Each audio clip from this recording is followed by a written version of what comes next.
Hello, you're listening to TruthCat Radio at truthcatradio.com. The current time is 8 o'clock p.m. Eastern Standard Time. That's East Coast, USA. Although I am broadcasting from Chicago, Illinois, USA. My name is Richard Kary, and this is Beyond the Matrix. Max Igan will be with us today, and we'll be hearing what Max has to say on, I'm sure, a number of topics. But first, just for a moment before we get to our guest and topic, I would just like to mention that we are listener supported. We are not accepting any sort of corporate advertising whatsoever, and we are not monetizing. All the archives are free and viewable through YouTube. So if you can, please support our station. We have a support page on our station website, URL www.truthcatradio.com, and PayPal is accepted.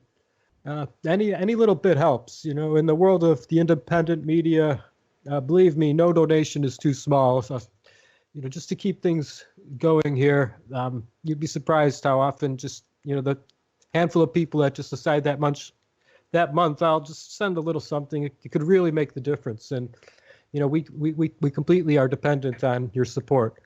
So please, if you could, donate whatever amount you can, and it would really help. If you could, please join our TruthCat Facebook group and like our pages for TruthCat Radio, TruthCat, and Beyond the Matrix. That's our TruthCat page and group. And it does help a lot. Most of our advertising is done through Facebook. Most of our promotion is done through Facebook. All those likes and shares, they really add up a lot and make the difference. We do appreciate to get the word out there, you doing what you can, and to let all of our guests and hosts be heard with all the information we try to share. If anyone would like to call in tonight, ask Max any questions or just say hi to him, the call-in number will be 714-598-3125. Sorry. Number again, 714-598-3125. And please be sure to turn off your radio when you call in. Don't say anything when in the call-in queue, and I will verbally invite you to speak by your area code. And once again, if you could, please help out and support the station with whatever you can. Now then, hello, Max. Are you there? Yes, I am. Thanks for asking me on again, guys. Nice to come and talk to you. Oh, great. Yeah, we appreciate you coming back to TruthCat Radio. Yeah, it is an honor to have you on, and everyone, I think, always appreciates your perspective on a great number of topics. I know you were in the Amazon last time you were on the station here, and you're back in Brisbane, Australia now. Is that right? Yeah, close to Brisbane. I'm out in the country. I'm kind of in a bit of a jungle setting where I am. I'm out in the hinterland, out the back, you know, sort of around the New South Wales Gold Coast, you know, area. New South Wales, Queensland border. So it's a really nice spot where I am. It's a little bit more relaxed than the Amazon, but I mean, it's still out in the country, so it's good. It's nice to be back. Nice to be sort of grounded again. I see. Yes, certainly. You find it rather relaxing and meditative when you're in the Amazon in its own way. I know you're very concerned about the rainforests there in general. Yeah, look, I really love it there. I do, but it's a different world. You know, the food's different, and just the atmosphere's different. It can be quite taxing, really. I mean, it is quite a harsh environment to live in. I mean, people aren't supposed to live in dense jungle, I don't think. You know, not really, unless you're sort of tribal people who grew up in that sort of a place. You know, the tribal people, the Shipibo, do quite well. You know, the Yawanawa and all these sort of people. But you know, when you're coming from a Western culture and you're going to live in that environment, just the fact that it's damp all the time. You're constantly sweating without really knowing it. So you need to drink lots of fluids, and you find that like you've got to wash your entire wardrobe of clothes once a month, whether you've worn them anyway, just because everything gets moldy.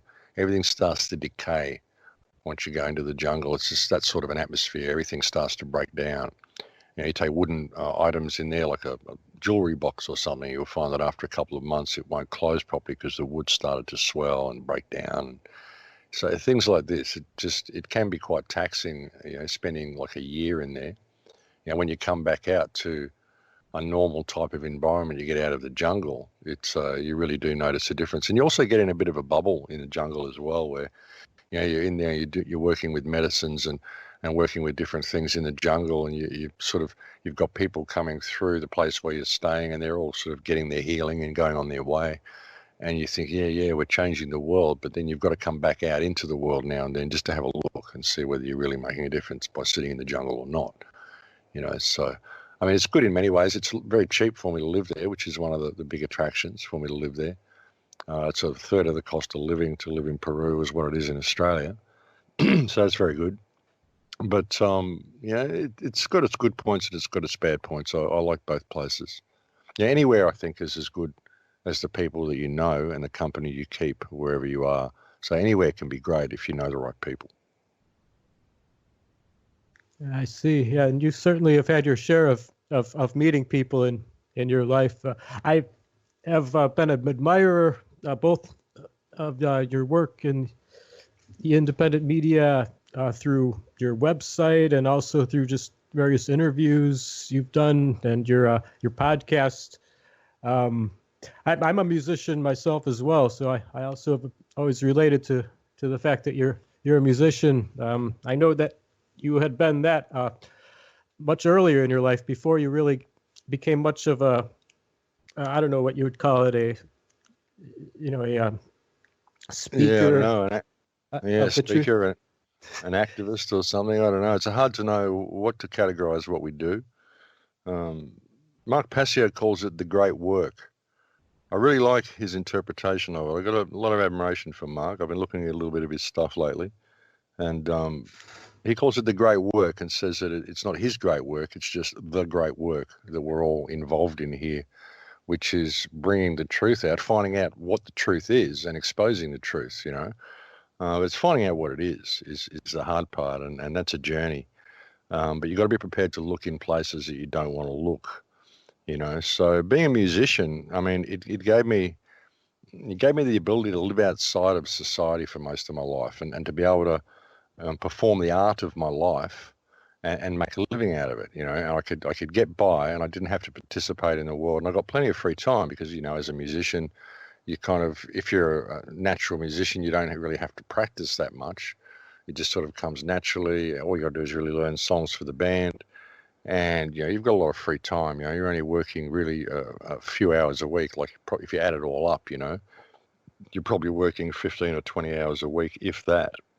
And so it gives you plenty of free time, and I got paid to sort of travel around a lot, and I got, the opportunity to go and research all these places and do all these things. And it was an interesting lifestyle, but it gave me all the tools that I needed to do what I'm doing now. But as far as being a speaker or an activist, it sort of happened out of necessity. I don't think anyone becomes a dissident towards a government because they choose it as a career choice. Your conscience kind of throws you into that category and throws you into that class of people where you simply have to say something. You can only see so much corruption in front of your face and not say something about it. So it kind of got to that point, when I was researching through my life, I was always wondering why the world was so messed up. So being a musician gave me the opportunity to make a living out of my art, and also gave me all that time to research and try to find out why the world was all messed up, how we got here, what was really happening with our history, where we really come from. So all of these sorts of questions have really puzzled me. I've always thought it was important to really know what happened in the past. Now I'm thinking, well, it would be nice to know, but we're never going to know until we establish freedom in the present. So that's been the focus, because once you start researching it all, you start looking at history, you realize that everything they've told us about history is wrong. And there's all of these monuments lying all over the planet that they've tried to hide from us, which tell us that everything they've told us is wrong. And then you start thinking, well, why would they hide all this? Why would they cover it up? And of course, you go down all these rabbit holes. You start looking into all sorts of things that are covered up. And in the end, it becomes about the cover-up itself, the fact that they're covering things up. Why would they cover it up? Well, it's because the governments are corrupt. So let's look at government and let's start looking at all of these control mechanisms. And when you really start going down the rabbit hole, it all comes down to that, the fact that we've been lied to on all counts. And the only way we're ever going to deal with this situation is to recognise that fact and to stand up and call things for what they are. Realise that we don't need to be controlled by these corrupt systems. If we're going to have a system at all or government at all, it needs to be something transparent and something that's functional, not something that's out there waging wars all around the planet and enslaving the population to artificial debt. I mean, it's ridiculous. The human race is being farmed, essentially. When you get to the rabbit hole and you really step back and you get to the bottom of the rabbit hole, you really step back and start looking at it. And, if you wanted to put it in a nutshell, that's what's happening. The human race is being farmed and we're kept in place basically by magic, by word magic, by a belief that we have to do what people write on paper. So it's amazing, really, how we're kept in check and how flimsy this control mechanism is. It's a mechanism of the mind. It's complete mind control, this whole system that we're facing. So, it's been an interesting ride. But being a musician gave me the ability to sort of research all this and to be able to support myself along the way. So I think being a musician as well, I mean, even you say you're a musician and here you are speaking out, that whole right brain view of the world, you kind of view things a different way when you're a musician or an artist or someone who indulges in creative pursuits. Your right brain's more active and I think you're able to look at things from a bigger picture.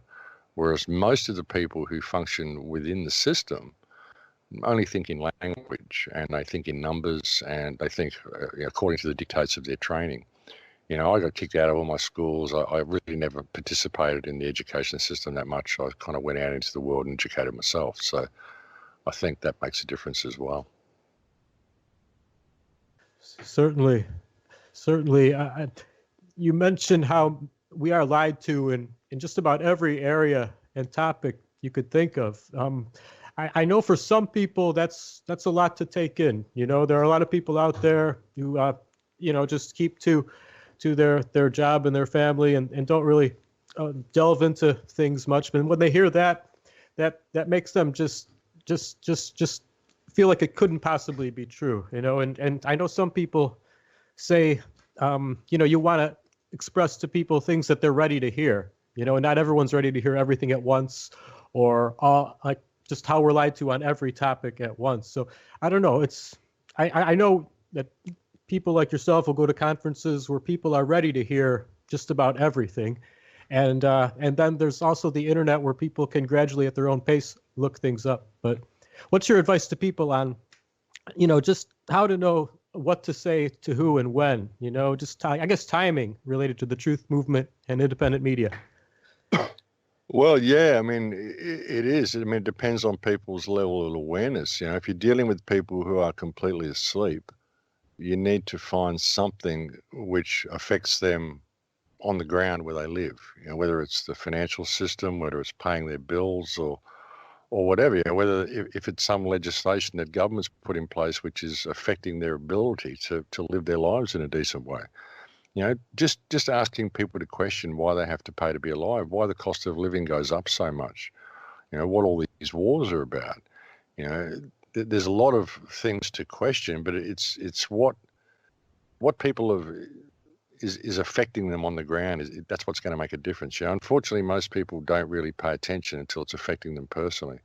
But even if you're sitting around the kitchen table and you're starting to talk to people and you're just listening to what their political views are or their views on the financial situation or whatever is, just start planting seeds and getting them to question their beliefs a little bit.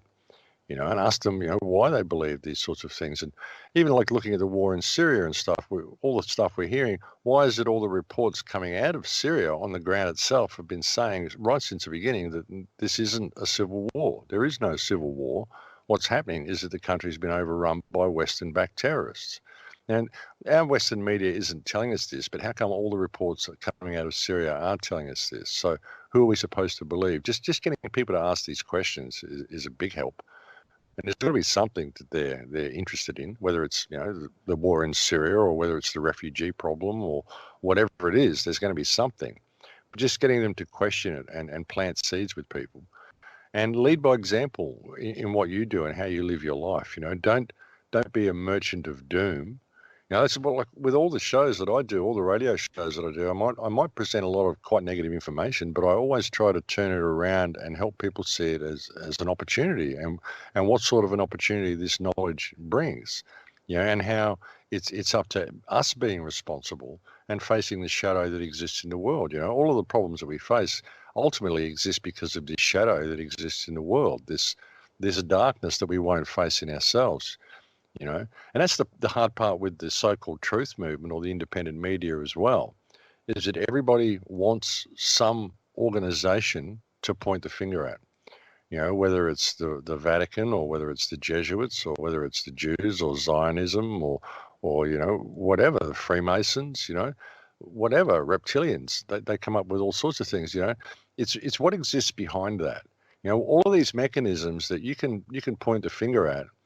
I've often said, it's conspiracy misdirection because all of these organizations are all intertwined, and there's enough evidence to basically mount an arguable case against any single person or any one group that you want to name. All the evidence has been put out there to do that. And so it depends on where your research takes you. You may be researching the Jesuits and you get to the point where you say, okay, well, it's definitely the Jesuits that are running this. And then you start to argue with people who say, oh, look, it's definitely the Zionists who are running it. Other people who say it's definitely the Freemasons, and other people who say it's definitely reptilians, other people who say it's definitely aliens, whatever they can come up with. So it depends on where your research has taken you. And it gets to a point where you realize that all these mechanisms have been put there just to keep us arguing amongst each other and to keep us looking at what actually exists behind that veil, which is this shadow, this darkness, this evil. What causes people to fight wars? Why would an organization such as the Freemasons or Zionism, all these secret societies, why would they exist in the first place? Why would Skull and Bones be there in the first place? Why would they be dropping bombs on children in Syria and all this stuff they're doing? It's because of this evil, this shadow, this willingness to basically go and murder and harvest the human race. And that's what's going on, There's this shadow that exists within ourselves, the darkness in ourselves that we won't face. And so therefore we don't believe other people are capable of this darkness. We spend our lives looking for nirvana, looking to find this ultimate bliss and this type of meditation or whatever that's going to put us in that state of absolute bliss.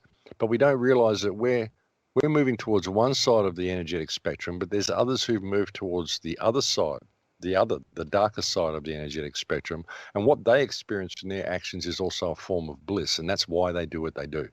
That's why they would carpet bomb another country. That's why there would be all these pedophiles running rampant through government, doing all these terrible things to children and doing all the terrible things they do to people, because they like that bliss.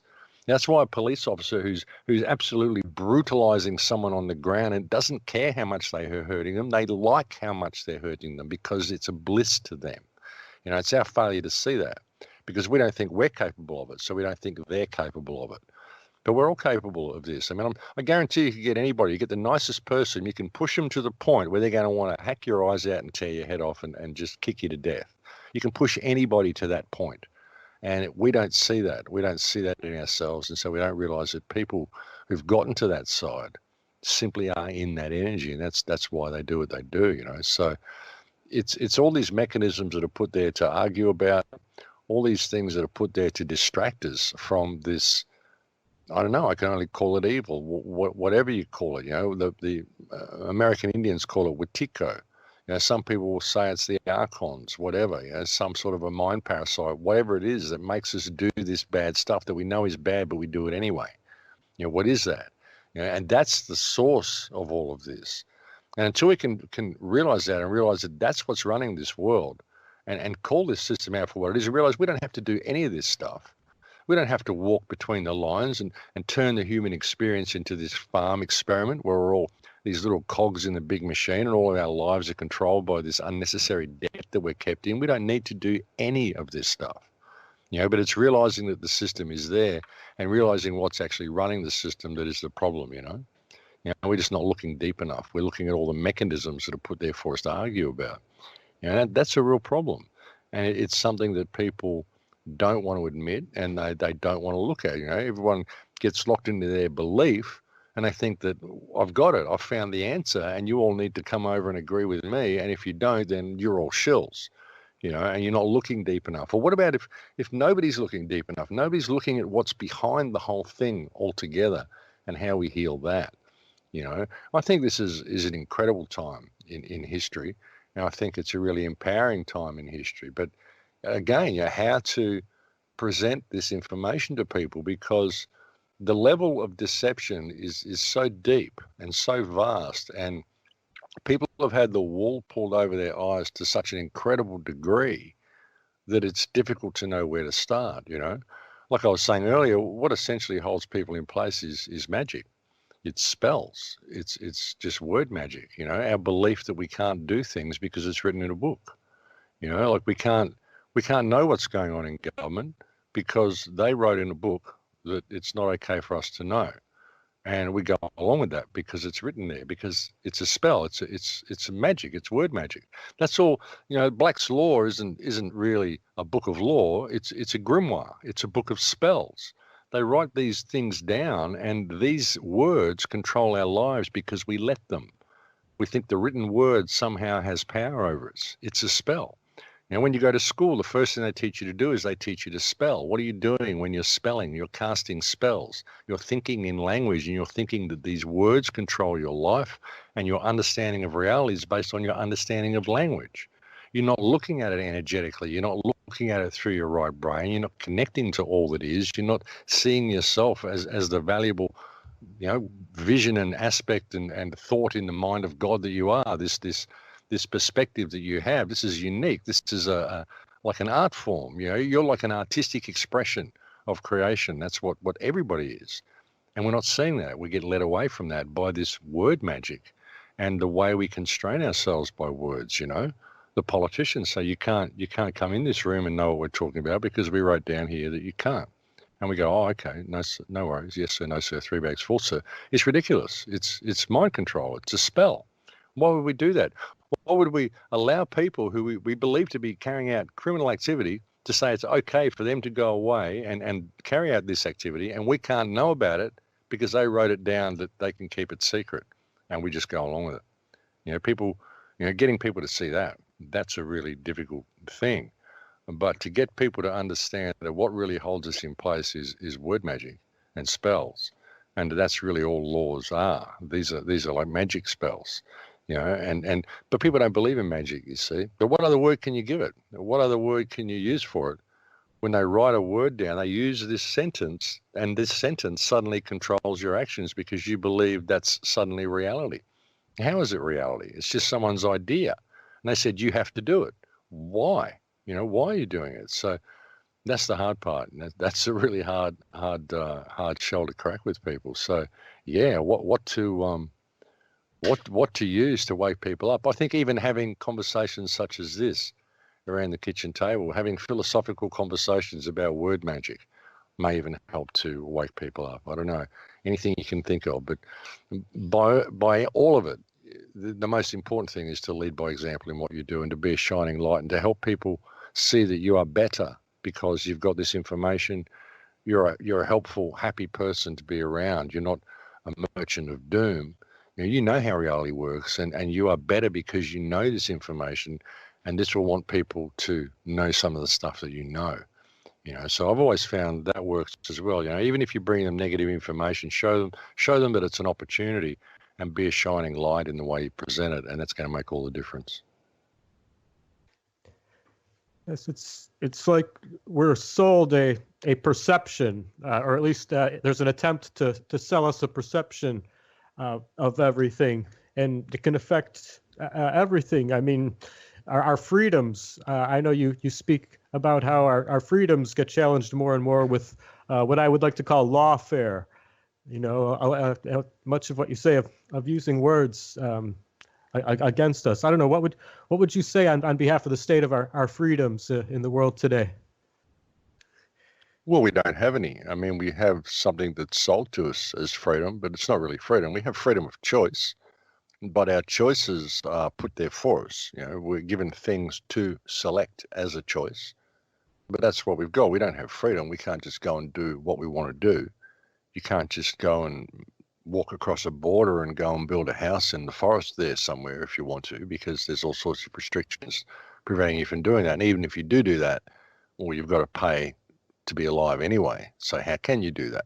Because anything you may need to build your shelter, you're going to have to purchase. You can't just go and take and use or whatever. You can't use, the abundance of the world around us, because we've got this system where you have to pay to be alive. So that's all money does. Money creates a barrier between people and the abundance of the world. Money creates scarcity. It doesn't create abundance at all. It creates scarcity.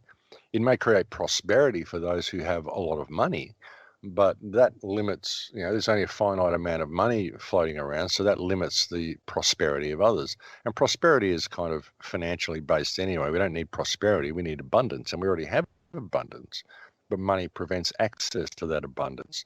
You got to go and work for someone and do what they say and walk between their lines in order to collect the paper that you need to have access to the food that's growing out there in the field. It's ridiculous. You should just be able to go get the food, grow it yourself, whatever. It's that. So we're not free at all. I mean, we've never experienced freedom. We get stuff that's sold to us as freedom, things such as democracy.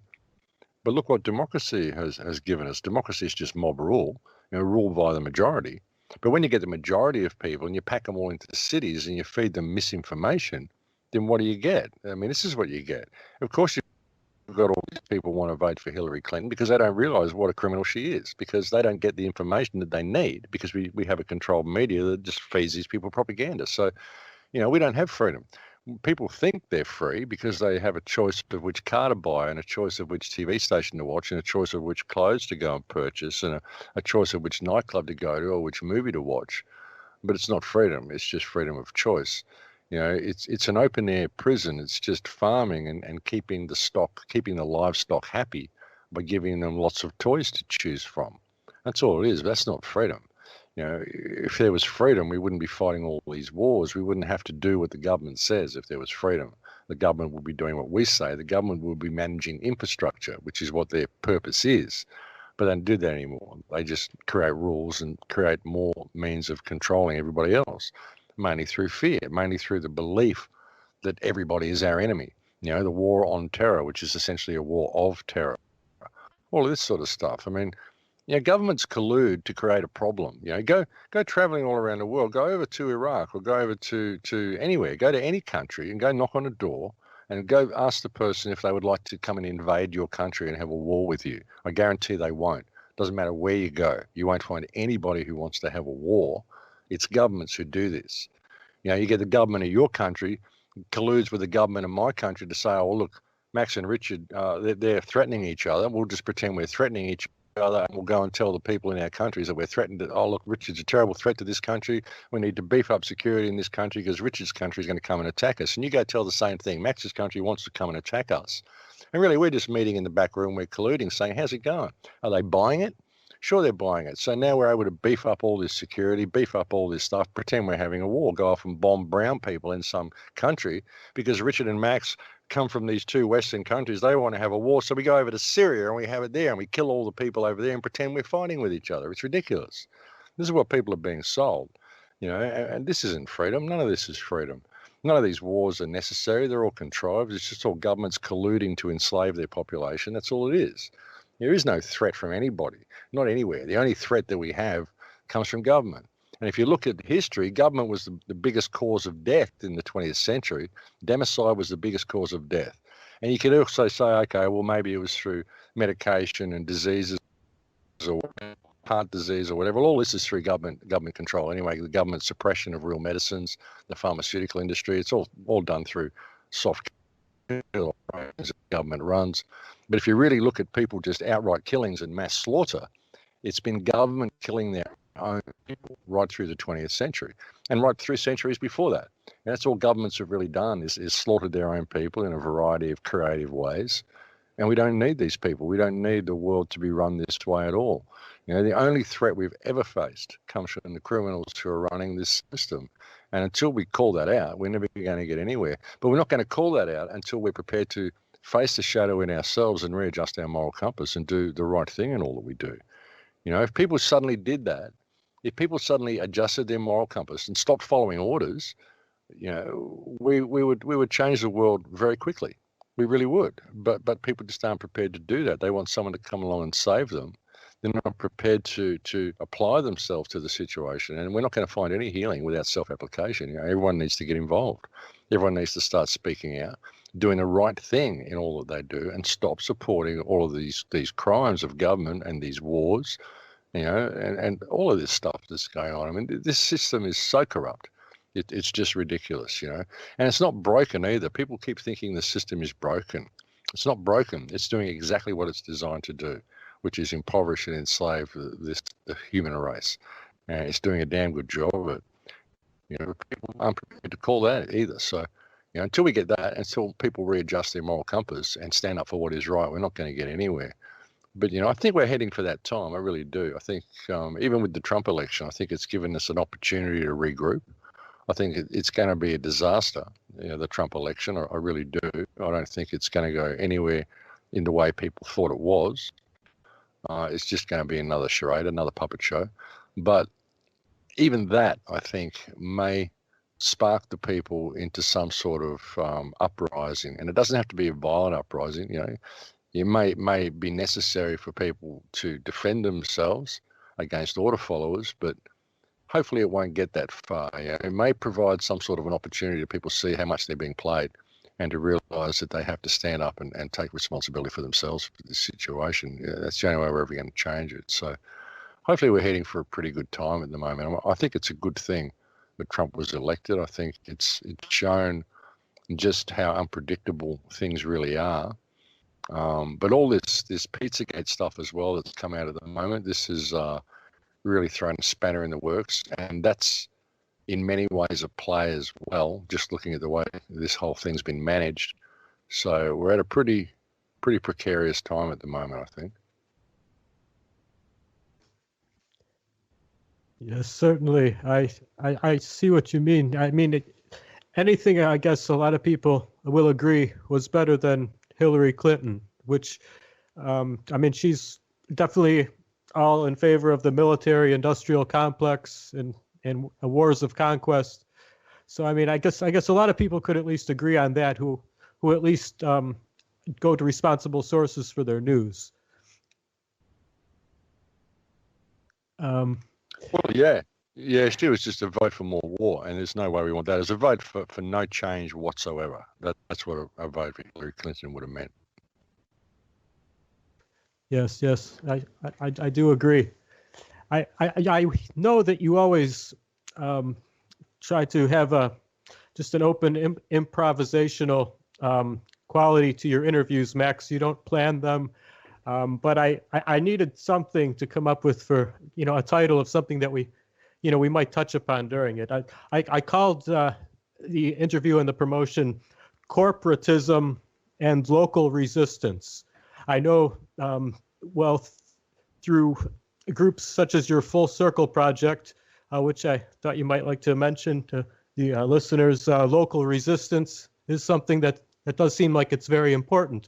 And corporatism, well, I know you mentioned how, like, you know, even more, perhaps more fundamental than the governments, we're starting to see this international threat where the corporations are more powerful and more dangerous, considered more important than humans. So I don't know if you'd like to touch on these topics a bit, which I know you do have opinions on.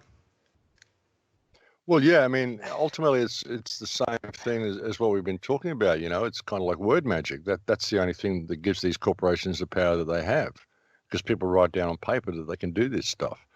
You know, and our governments are corporate. Everything's corporate. The whole thing is run as a business. This is what this monetary system has done. And when you've got a corporate business which is focusing on permanent growth, then all it can do is deplete all the natural resources of this earth and to, you know, put the human race last. Suddenly it becomes all about profits. It all becomes about meeting the bottom line and meeting the quota for the month. And the only way you're going to do that as prices continue to rise is to lower the quality of goods and to make people more and more expendable. Now, we've got a system here, we created commerce and all of this sort of stuff, apparently, to service our needs. How come we are now servicing the needs of the corporate system? It's recognizing that fact. But again, it's all word magic that holds it in place. The whole thing is word magic. It's all done through spells, and it's a real problem. And that's what we were saying before about how we're being farmed, and we're just simply livestock and chattels. That's what your birth certificate's all about. That's why you've got a number, why you've got a social security number, all this sort of stuff. It's because they want to know where you are. They want to keep tabs on you. It's why you need a passport to go overseas so they can keep track of their livestock as it's roaming around the world. They need to know which pen you're in. You look at each country as simply a different department store, a different pen with different stock in different pen. That's what it's all about. The whole thing is a corporate system. And we don't need it. We don't need to have this type of word magic controlling our lives. They write all these agreements, the TPP, and all this sort of stuff suddenly gives these corporations the ability to come over and completely destroy your country, come and put a gas well in your backyard because they wrote on paper that they can do it. Well, what's that all about? What do you think we're actually going to let you destroy the world because you wrote on paper that it's okay for you to do it? And what on earth is wrong with you people that you would come and do this and think you have the right to do it simply because someone wrote it down on paper? It's the same thing. It's just word magic. It's getting people out of that spell that they're under. And people may say, "Oh, well, what are you saying? We need law." Well, yeah. But what about natural law? What about natural law? We don't need all of these legal legislation and all these regulations which have been put in place to destroy our habitat and to enslave us. And if people can't see it, well, ask them why they have to get up at 7 o'clock and go to work every morning and do all the stuff they have to do, and why they're struggling so much just to pay the bills to keep a roof over their head. I mean, if that's not slavery, I don't know what is. If they can't see that's not living in a corporate system, then I don't know how blind these people can be. But really, that's what it is. I mean, this whole system is corporate. So dealing with it, you need local action groups. You need at least discussion groups. And that's what Full Circle Project's about. Full Circle Project is for people who are awake, who've got this type of information. Because I meet a lot of people in my travels who are awake, but they don't have anyone to talk to, anyone to converse or form any type of local action groups or figure out what they can do on the ground to identify a local issue that is going to, that is affecting the local people, and say, okay, well, let's approach this issue from not trying to put a band-aid on the problem that the legislation has created, but dealing with the legislation itself, asking the politician what gives them the right to introduce legislation which is affecting our lives in such a negative manner. This is abuse of office. All of this is abuse of office. So it's forming these local action groups. But I meet people everywhere who don't have anyone around them to form these groups with. They don't have anyone to talk to. So with Full Circle Project, you can go and log on to the Full Circle Project. You can put in your name and address, and it'll pinpoint near your house, not on it, but near it in your area. And then you can search for people in your area, and you can send out a message to them and say, hey, you're all part of the project. Let's meet and have a discussion about whatever it is the local issue you want to address is, and formulate some way of pushing it through and creating some sort of action on the ground. Because we need all local communities to get involved. There's people who are awake in just about every community on earth who want a support group and need a support group around them. And you'll find that, you're sitting there feeling like that, and there's someone living 10 blocks away who also sits there and feels like that. And it'd be great if you two people could hook up and meet up. And you might find there's a third person and a fourth person and a fifth person. And once you get 5 people in a group, then you've got a really good hub for starting some sort of a movement on the ground in your local community. And you're going to find that there's people around there who want to be involved. And that's what Full Circle Project's about. It's just about linking people up to be able to form these groups. And it's a difficult thing because, when you're trying to give advice to people on what to do, well, it's going to be different in every community. I mean, I've got stuff we're doing here where I live, but I don't know what needs to be done in some little village in Spain. You need someone else doing that. You need someone else knowing what's going to happen in some little town in Holland or in France or something like that. I don't know what affects the local people, what issue that they have there, which is going to motivate them. And all you got to do is find out what it is that motivates them and help them readjust their perspective so that they're not actually putting a Band-Aid on the symptom, which is what has been created by the legislation, but they're actually dealing with the legislation itself and dealing with the person in office who signed off on the legislation, because that person has basically abused their office. Now, when you've got a situation, for example, where someone creates legislation that creates homelessness in your area, well, that's a human rights abuse. How can this legislation, which is going to affect people in such a negative way that suddenly you've got all these house repossessions and all this homelessness and all this sort of stuff going on? It's not the fact that the banks are foreclosing on these people or the building societies are foreclosing on these people. It's the fact that the legislation has been drafted which allows them to do it. And it's focusing on that. Who wrote the legislation which allowed these corporations to have this type of control? That's where the focus needs to be. But you need to readjust people's perspective of that and realise it's all abuse of office. These politicians, we employ them to act on our behalf. They're not supposed to be catering to corporations and doing all of this stuff and supporting the economic model over the needs of the people. And if they say they are because they wrote in some book somewhere, okay, well, who wrote that down? Because that's ridiculous. This is not what we employ government to do. So we've got to readjust our perspective. That's the hard part for people to do, and to readjust their focus. But that's what we're trying to do with Full Circle Project. But that's why it's like I said, very difficult to get in there and manage it, and even to go in there and want to present myself as a leader or have it as my project or anything. That defeats the entire purpose of it, because there are no leaders. You've got to be able to motivate yourself on the ground and start identifying these problems in your local community and finding people in your local area who want to get involved with you and start pushing it forward yourself in your own community. No one can lead you to safety until you're prepared to be involved yourself. But once you do that, you're going to find there's going to be a flood of people that want to come and help you. And if you voice your concerns in the right way, and you can help shift people's focus back to the legislation which has created the problem, because the problem is simply a symptom of systemic corruption. And we've got to identify that this systemic corruption exists before we're going to deal with any of these problems. All these problems and these symptoms are just going to keep happening if we don't deal with the legislation and the people in there that are creating these problems. So that's the thing. We tend to look at the symptom, look at the issue on the ground and try to put a Band-Aid on it, rather than looking at what created the problem to begin with and going for the throat there and calling abuse of office on these politicians. That's what we need to do. So that's going to be different with local legislation and local laws and all the stuff that people believe is real, that they believe constrains them. But there's a way through it all with the right focus. If people's heart's in the right spot and their moral compass is readjusted to point in the right way, they're going to find that there's a way through it simply by addressing it head on and asking the right questions. You do that and you'll inspire the community around you. Speak from the heart, speak honestly and speak directly. Don't be abusive, but be firm. So that's what people need to do. That's what Full Circle Project's about. Well, I think it's really a brilliant idea. That's www.fullcircleproject.net, correct? Yeah, that's the web address. Yeah, go check that out. There's a link on the Crow House, and you'll find it if you just Google Full Circle Project. You'll find it. Yeah, but yeah, fullcircleproject.net is the website. Go check it out. Sign up to the Community Connector, and just get involved with the people there. There's some good people there.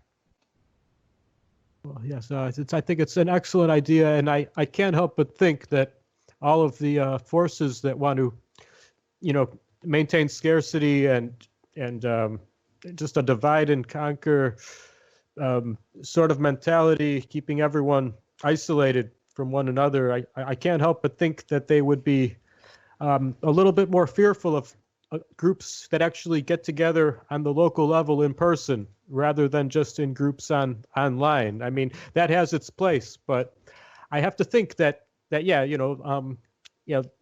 local powers that be can't help but get a little more nervous if you have these people meeting in person at the local levels now, like all around. It does seem like a very inspiring idea, and I think a lot of people would definitely agree. Well, yeah, and you've got to, that's where you've got to address it. I mean, we keep focusing on what's happening at the major political levels, like, with the federal election, all this sort of stuff, which is all very well and all very interesting, and we need to focus on it. But really, when you look at the federal government, especially in the United States, I mean, the federal government is basically something that affects external policy. The federal government is what affects other countries and the wars and all of this sort of stuff that's going on. Sure, there's blanket statements they can make, like Obamacare and stuff like this, which will affect people on the ground. But ultimately, even for that to come in, it's got to come in at the local level. It's your local councils that affect you on your local level. It's the legislation that's been put in place by your local councils, your local mayors and all this sort of stuff, which is affecting people on a local level and enslaving them to the system on a local level. And when you look at it, you've got an organisation here in Australia called the Municipality Association, and this organisation controls the dictates of all local councils in Australia. It's one organisation, and you've got one in the United States as well. I can't remember what it's called, but it controls all the dictates of the local councils right around the United States of America in every state. You find that these organisations get their dictates directly from the United Nations. So you've got UN Agenda 21 directives coming into your local councils on a local level, being implemented in your town on a local level. And we're all focused on voting in the next governor or the next president or worrying about what they're doing at the top level. Now, the governor affects state-by-state relations and whether your country is going to really listen, or whether your state's really going to listen to the federal government that much. And the federal government basically affects external relations, like I said, but what affects you on the ground is your local council. And when that's getting its directives directly from the United Nations, then you can see how the country is being undermined from within and people's attention and their focus has been shifted. So if you want to make a difference in your local town, you've got to address your local politicians. And it's a lot easier for people to do because a lot of the time, you know, these guys, these are local people you see at the supermarket or whatever, you know, so you can go to local council meetings and you can start asking the right questions to these people in front of as many members of the community as you can. Be polite and eloquent about it, but you can find you can really put these people on the spot and get them to, you know, start explaining themselves. You're going to find that they can't. They're going to be backed into a corner and they're going to have to run from the room in some cases. And this itself exposes them to the local people. They get to see just how controlled things really are. But that's the only place you're going to make a difference because that's where the legislation that affects you on the ground is coming in. It's coming into all the local councils. So it's important to look at that and to see where all this is coming from. But again, you know, it's all word magic, you know. How can we allow ourselves to be controlled by all this rubbish that they write down? Now, their argument is, oh, well, there needs to be law. Yeah, but who vets the law? Who brings it in? What you just guys write down anything you want to do, and it always seems to support this leading towards corporatism and this further control of the human species, this more funding for wars, all the stuff that you're doing. This is not acceptable. This is not where we want to go. But, you know, we're going to continue to go there while we continue to believe that we have to do what these people say. I mean, why? Why do we believe that? You know, and we do it because, of course, there's the order followers that sit there with the big sticks and the big guns, and they're the ones who've got all the means of controlling the people, which is why they are so intent on disarming the people of the United States. You know, don't ever let them disarm you because once they disarm you, then they've got control of the whole place, and they will control the whole place, and things will get very, very ugly for the people on the ground in the United States if they ever allow themselves to be disarmed. So it's really important that people step back and look at this and see what's really going on here.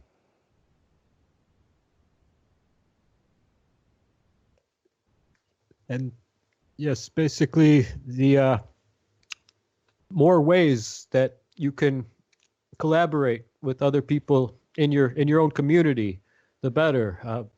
I really imagine your website being a great resource for people just getting in touch with people who are within reachable distance.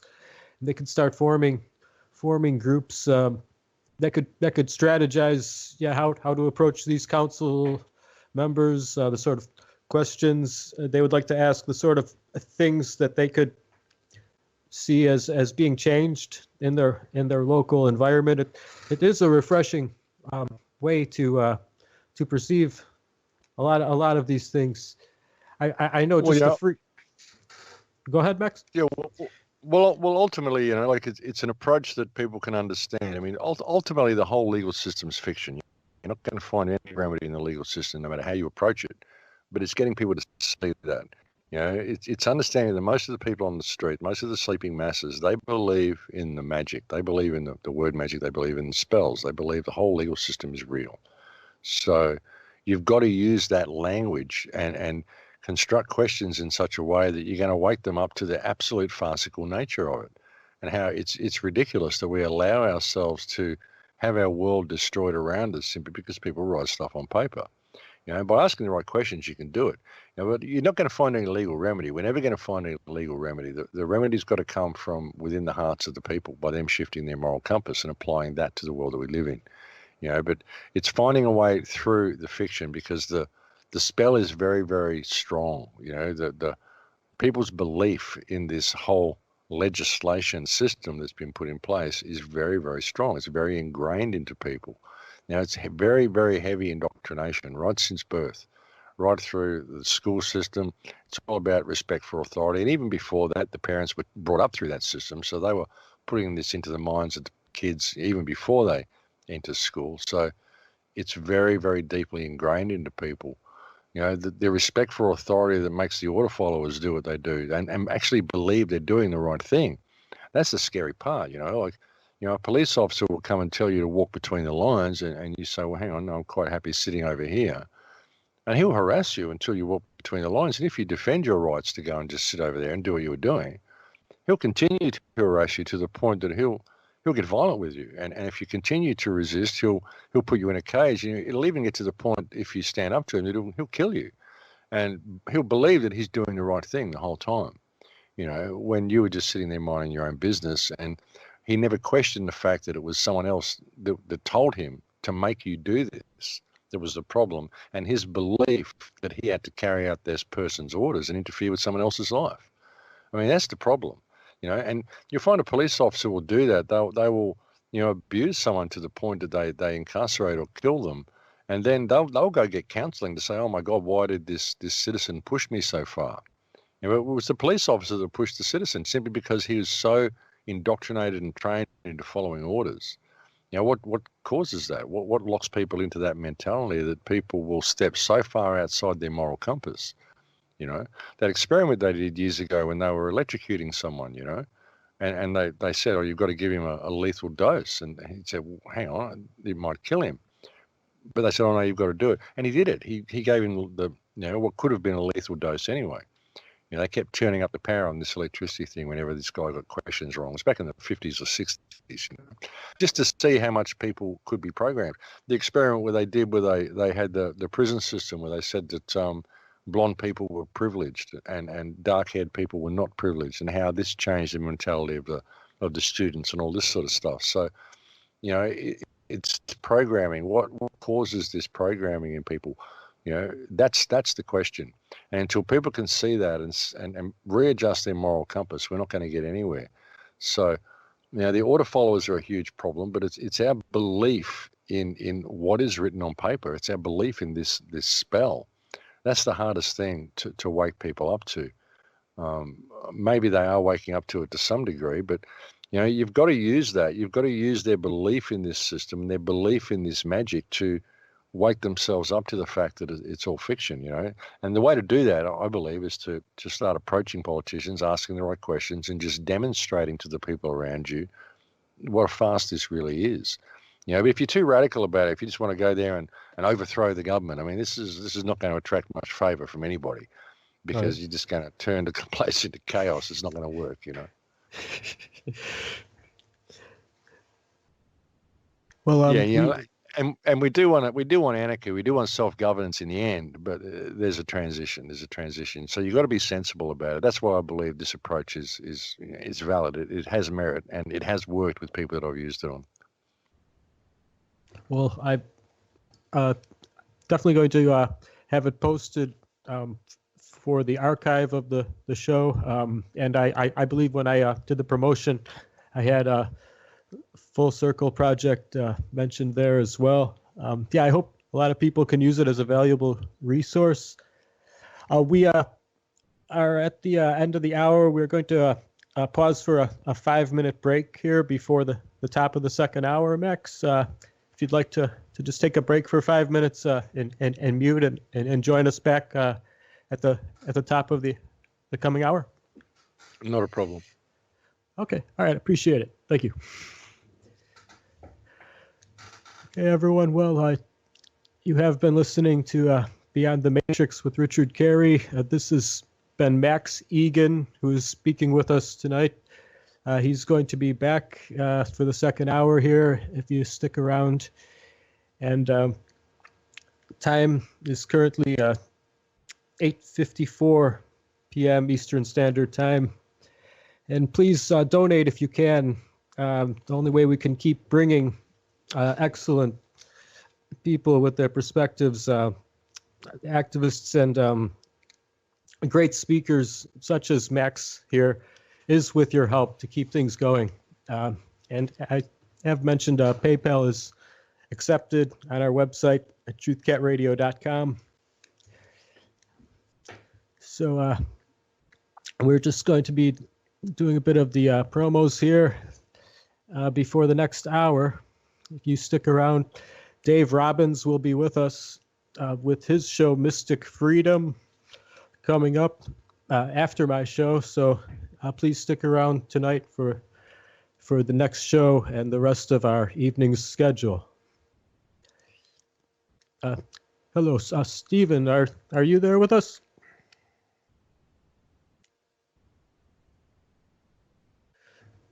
Okay, well, I'm not hearing from Stephen yet, but as I said, please support our station with whatever you can. We do have a support page that accepts PayPal. Anything you could spare would be great to help things going here. We just have a lot of great shows and hosts that we are continually presenting and continuing to add to the station here, and any little bit would definitely help keep things running here. We don't have any sort of corporate advertising, and we're not monetizing, so we would appreciate anything you could. Your donations are the only way that we keep TruthCat Radio at truthcatradio.com running. We do have another hour with Max Igan. We've enjoyed his interview here so far. I think it's been quite excellent, and yeah, we're always happy to have these sort of hosts. Once again, after Beyond the Matrix tonight, we have Dave Robbins with Mystic Freedom on. If anyone would like to call in during the second hour and speak to Max, ask Max any questions, the call-in number, once again, 714-598-3125. I'm here, Richard. Okay. I was cleaning up the litter box. I spilled it on. I was getting ready to vacuum up, but what I spilled, and anyway, all right, guys. All right, we'll take a quick break.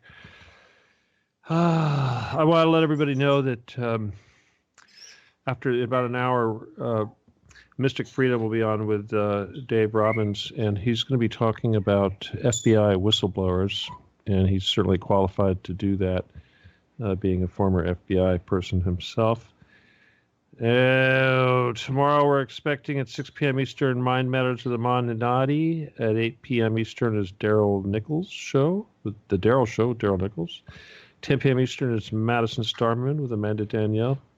On Wednesday, Lady of Light, the Relay Helios, is at 6 p.m. Eastern, followed by Info Front with Trevor Labonte. Thursday at 6 p.m. is Graham Sutherland with Delete the Beast, followed at 8 p.m. Eastern by Michael Stroop, the Michael Stroop Show. And he'll be followed by myself, Stephen D. Kelly with the Stephen D. Kelly Show. And I am going to be talking about Occupy the Getty and how it's connected to Pizzagate, how that is all tied in together. And that will be the end of the live programming for this week. But as Richard mentioned, we do need your support. I'm actually been booted from Facebook for 7 days. I'm in Facebook jail. So unfortunately, I cannot even ask for donations on Facebook. So this is very unfortunate, and it does hurt to even go a day without being able to ask for support. So if you're able to help us out, if you're in any position whatsoever, please contact us, or actually just there's instructions on how you could utilize the PayPal on our main page at www.truthcatradio.com. This video shall be out on YouTube probably within sometime today or later on this evening or in the early morning hours. If you are watching this on or listening to this on YouTube, please consider a good comment. And beyond that, I want to just advise everybody again to do what you can to support us on social media. This is very important, and most of our listenership does come from the people who will connect to us on social media. So please do what you can to share our ads and like the various pages and help us spread our advertising. And if you're ready, Richard, I'll turn it back over to you. No? All right, let's see what else goes on. Oh, there you go. Okay, go for it. Okay. Hello, everyone. Welcome back. You're listening to Truth Cat Radio. My name is Richard Kary, and this is Beyond the Matrix. The call-in number, once again, if anyone would like to call in and speak to Max tonight, ask him anything, that number will be 714-598-3125. That number again, 714-598-3125. Please be sure to turn off your radio if you do call in, and don't say anything when in the call-in queue, and I'll invite you to speak from your area code. Max, hello. Are you there? Yeah, I'm right here. Excellent. Thank you for sticking around. Yes, so yeah, we have another hour. I do appreciate your time here with us tonight. I don't know what has been on your mind that you would like to expand upon for our listeners tonight. Well, like a lot of other people, I've been looking into this whole Pizzagate thing. I think it's quite compelling, some of the information that's been surfacing about that. I think there's been a certain amount of misdirection that's occurred with it as well, though, which is quite predictable that this would happen. But yeah, really, when you look at it, the whole crux of Pizzagate really is the content of the Podesta emails, and somehow the focus has been shifted onto Comet Pizza, the pizza store. And you're finding that this pizza store is getting a lot of harassment, all sorts of stuff. You see the articles surfacing about fake news and all this sort of stuff. And now the attention's been focused on this pizza store. There's been a certain amount of irresponsible reporting that's come out with it, such as there was a photograph of a room which had slogans written next to it, such as kill room and all sorts of stuff. It was a steel room or a concrete room or something like that. Looked like it was an underground room. And this has been said, this is the underground facility where they kill the children at the restaurant, you know.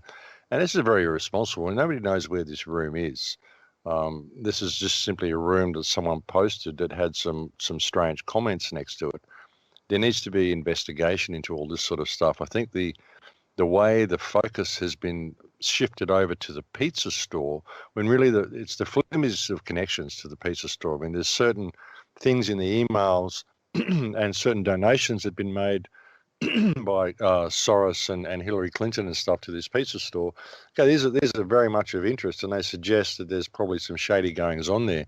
But the real crux of the matter is the Podesta emails, the content of these emails, the fact that these emails contain a significant number of code words that are known to be used in pedophile activity. The fact that there was a leaked email apparently, or a leaked information apparently from an FBI source, which needs to be confirmed, which apparently places the Podestas in Portugal at the time of Madeleine McCann's disappearance, and the fact that the identikit pictures of Madeleine McCann's alleged abductors look exactly like Tony and John Podesta. I mean, this needs to be the focus, not the pizza store. The fact that the attention has been shifted over to the pizza store, you can see how the media is going to play it and how the public is going to buy into the fact that the independent media has been irresponsible enough with their fake news to cause all of this harassment against this poor little innocent pizza shop, which is really not doing anything wrong at all. You can see exactly how they're going to play it. And when you've got things such as this kill room being presented as being underneath the pizza store, as soon as people find out that it isn't, well, then that blows the whole thing apart. And people see how irresponsible the reporting's been, and so they throw the baby out with the bathwater, and the Podesta emails get forgotten.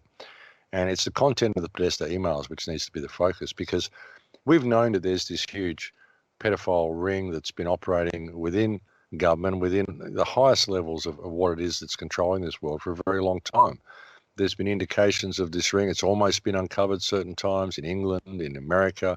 We've just seen this whole thing in Europe. Was it in Belgium? Was it in Belgium or Netherlands? I think it was Belgium, where there was 51 people that were just arrested, and there was police officers involved and all sorts of high-ranking officials involved. Terrible, terrible abuse going on with children, videos of it, all sorts of stuff. We've seen the connections with Jimmy Savile through his connection to the royal family. We've seen the connections through Jerry Epstein on his island, through the politicians and all the stuff that went on there. So we know that this trafficking is going on. There's been reports of a massive amount of child smuggling going on here in Australia, coming into Queensland, going out of Western Australia, possibly been smuggled to England. There's been a lot of people investigating these things for a long time, but nobody really in the mainstream and nobody really in the high-ranking levels of police have been investigating it, because I would suggest that some of them are involved. I mean, it always seems to get stonewalled when it gets to that point. You know, I know someone who is investigating child trafficking in Queensland and got to a point where he uncovered a massive amount of children being smuggled into Queensland, but he couldn't go any higher in his investigations because he got stonewalled, because it was all pointing towards very, very high level corruption. And you begin to realize that this is happening in all of our countries. And what these Pizzagate emails do, what the Podesta emails do, is they show the level of this, and they show how all pervasive it is, and they show that this is going on with lots and lots of people. I mean, they're going to present this and say, oh, these emails are only out there because someone breached US security, and this is a crime to breach US security and to flood all this personal information out there, and we need to rah because whoever's done this is undermining US security. It's all a threat to our nation and all this sort of stuff.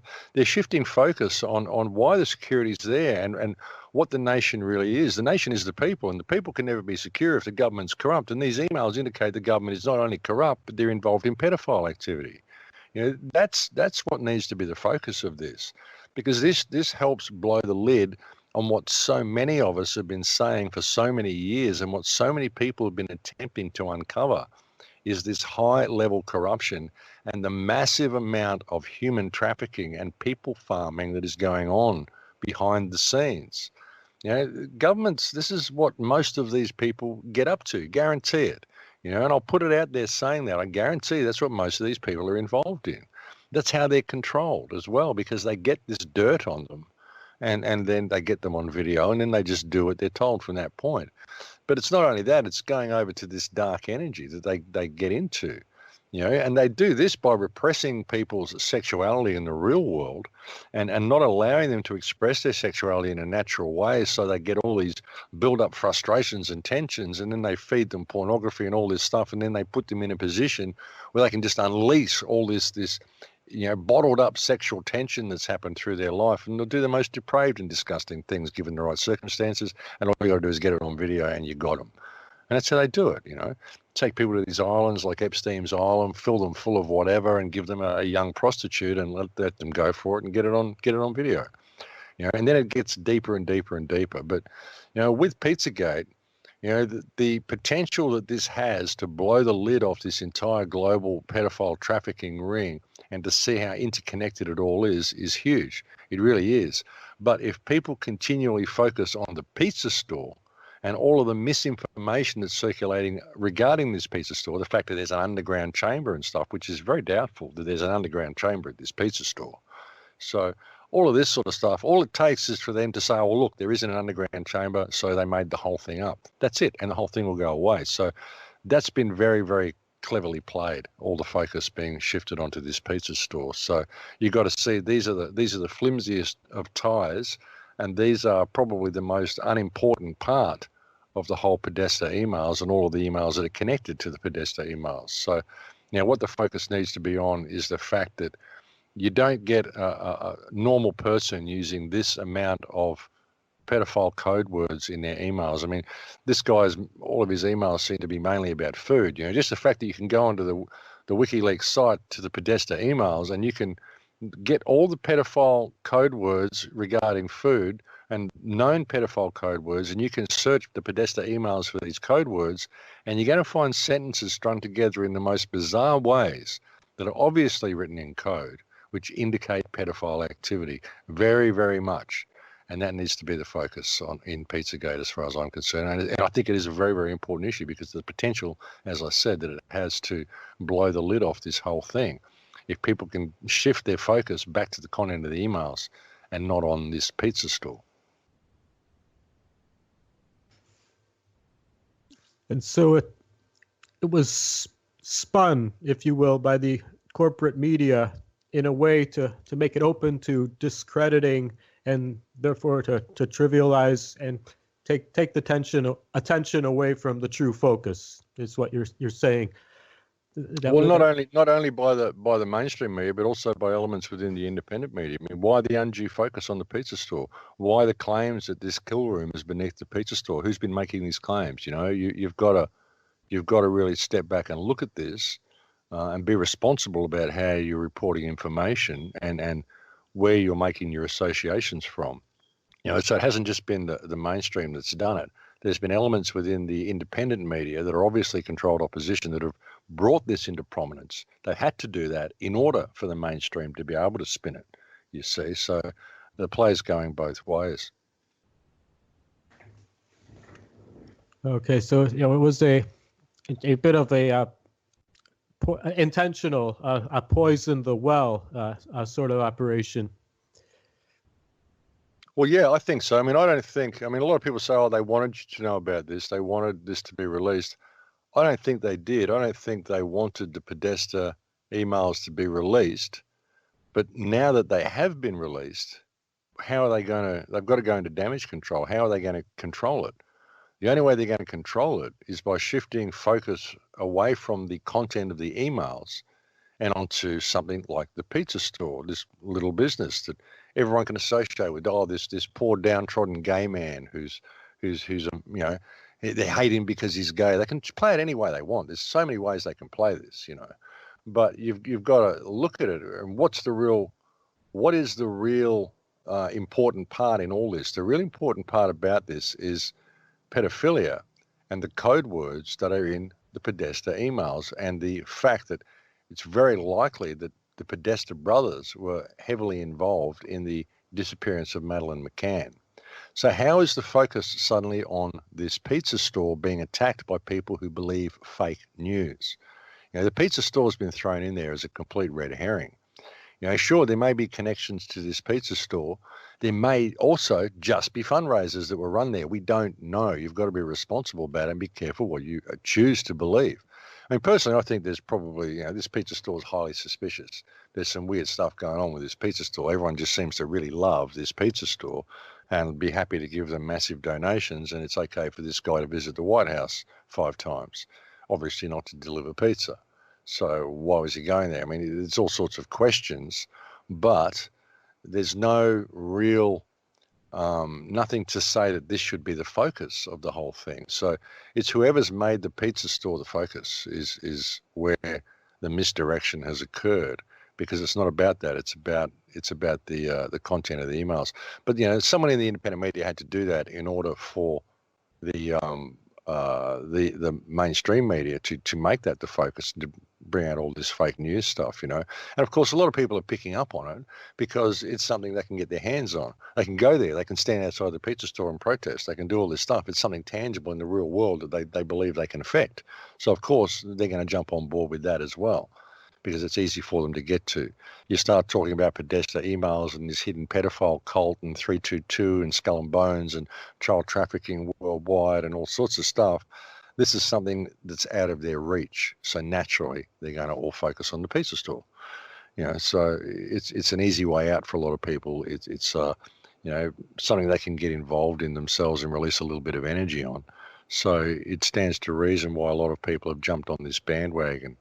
But it's where those reports started coming from, and what it was, who it was that pushed the pizza store in, who it was in the independent media who pushed the pizza store into prominence, whether they realised what they're doing or not, and who it was who started saying that there were underground kill rooms and stuff at the pizza store. And who started spreading this around? Because we don't know. We don't know where that room is. It could be under the pizza store. It could be anywhere. It could be off in another town. We don't know where that is. It could be anywhere. So people need to look at who posted that picture, and that person needs to come clean and say, okay, where is this room? And then people can go and check it out. So that's the way it needs to be looked at. There's been a certain amount of irresponsibility in the reporting, but it's just people's failure to see how their thoughts are being controlled and how they're being talked into believing things which may not necessarily be true. And a lot of this is true, but you got to watch for the red herrings along the way and watch for the misdirection along the way, and get yourself back to what the real focus is and where the real source of the information comes from, and what it's really all about. What it's really all about is child trafficking, spirit cooking, all the stuff that we've seen as a result of the Podesta emails. So I think it's very important for people to get their focus back there.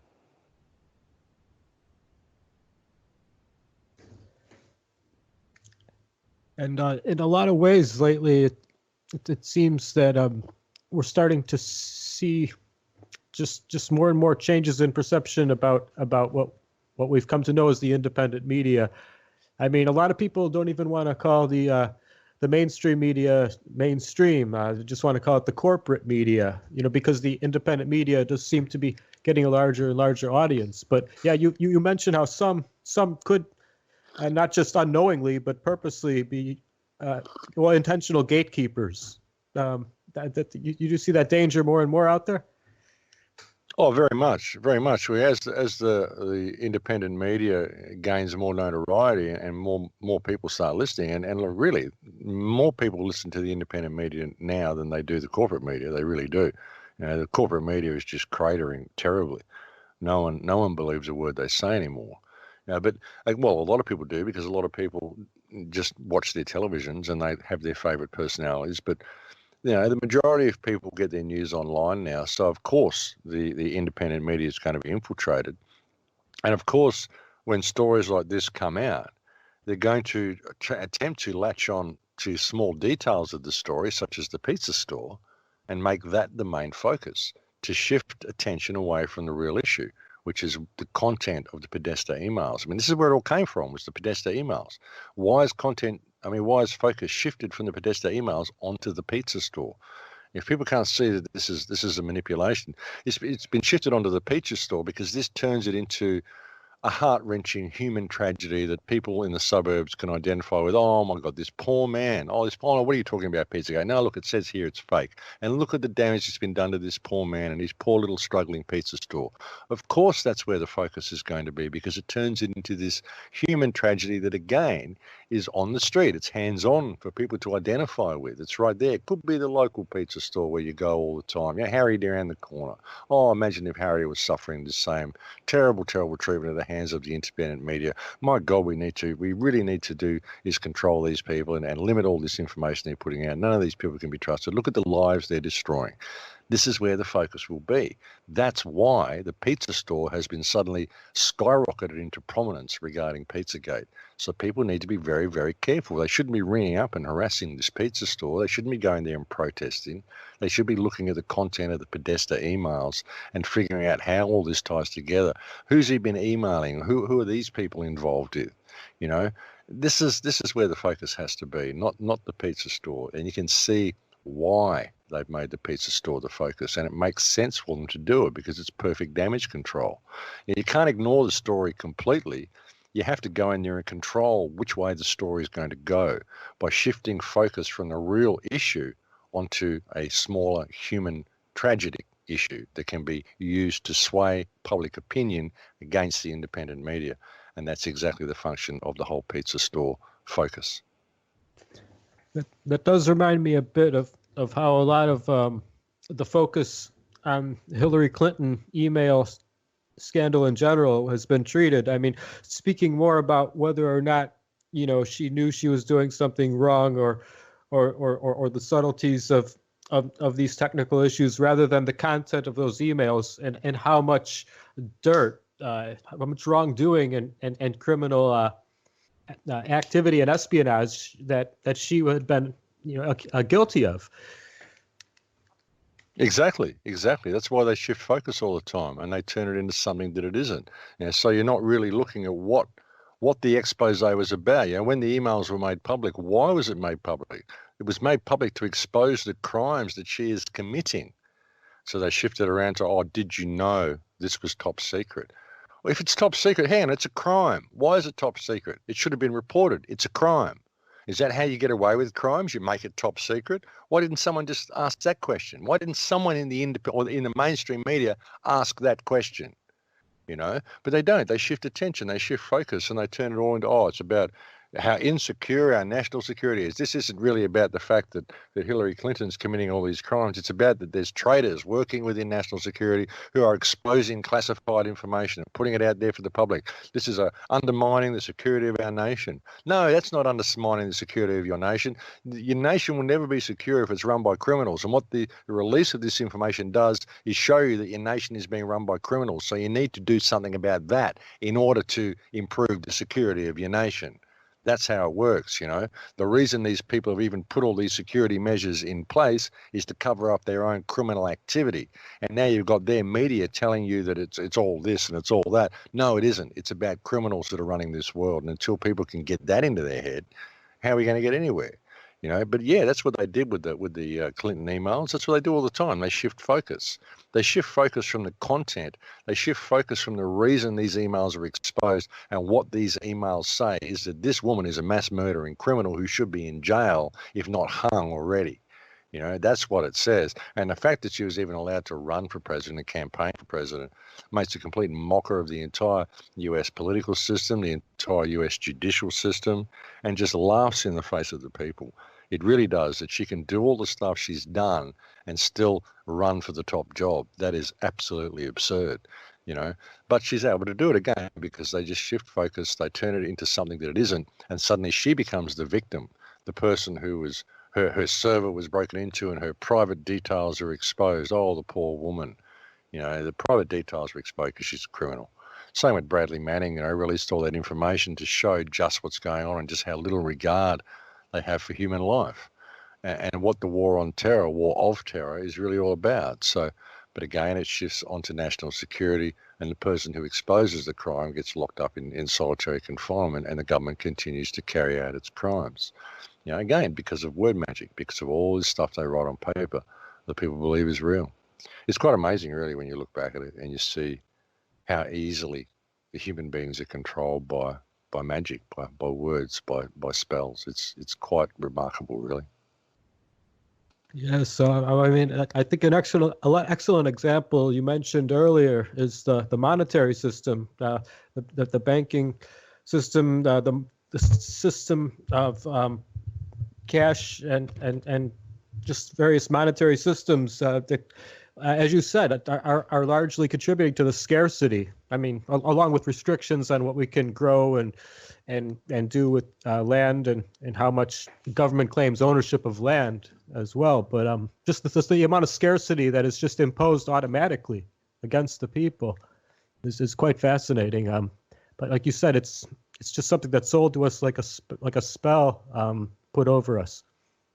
Yeah, it's something people don't want to look at. There's so many people have gone to so many lengths to try to wake people up to this corrupt fiat money system. And it isn't that there's anything inherently wrong with money, depending on what you're going to term money. I mean, money could be shells, it could be beads, it could be tally sticks, it could be anything, just something that we pass around to each other as a form of trade.